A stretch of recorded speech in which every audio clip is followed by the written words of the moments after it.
on the subject of tougher times, have you guys heard about this EU's social media censorship laws that are now official? In 2022, the Disinformation Code contains a 44 commitment. When a company becomes a signatory, it submits that, among other things, to defund the dissemination and disinformation of misinformation. That's a word. That's a word salad. But who gets to determine what constitutes disinformation? A group of faceless bureaucrats and unelected officials on the other side of the world in Europe.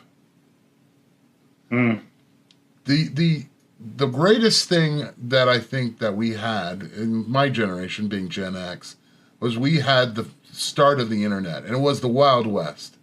You could go there and you could say whatever you wanted. You could look for whatever you wanted. And it really was a place where you had absolute, almost libertarian freedom. And it's been edging more and more into social control. So I'd just like to maybe start with you, David. How can something that was supposed to have so much hope for humanity to establish freedom and rights be turned to such a tool for totalitarianism?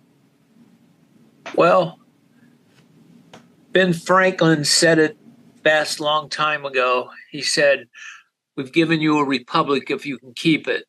Americans, we got fat, sassy, as it were. We took everything for granted and we let our guard down. Ever since Dewey brought into the Humanist Manifesto into our education system and started making generations of non-critical thinking people, even people that go back to comedians whose name just escapes me, but he made fun of how people were not critically thinking anymore. And so you can't even debate anybody. Everybody is now running on their feelings. And their feelings become a truth. And feelings can change from one day to the next. So when there is no truth, no rock to stand on, as the old song says, all other ground is sinking sand. And,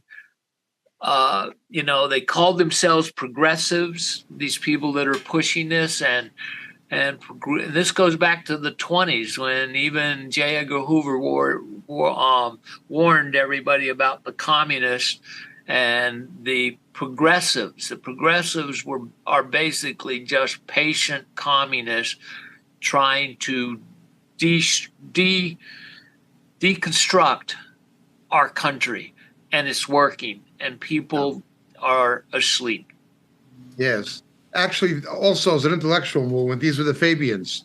The Fabians foresaw this, and purely in terms of parlance, literally meeting in a parlor and talking.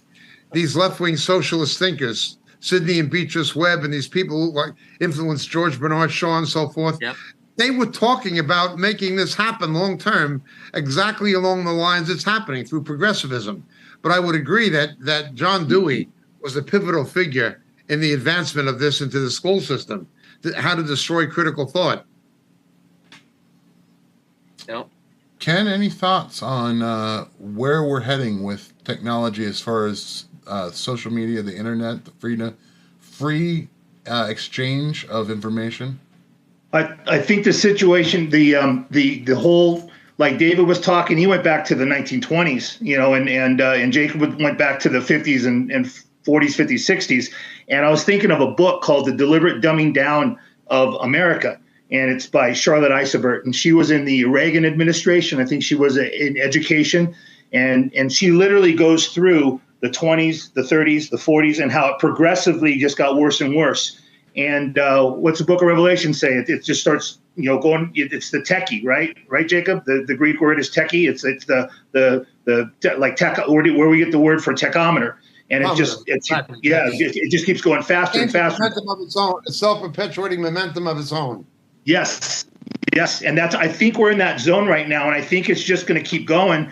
And I just think that we're just going to not, we just have to not accept it. We have to stand up against certain things, but we got a long road ahead. It's just that before the Lord comes back, we got a long road ahead.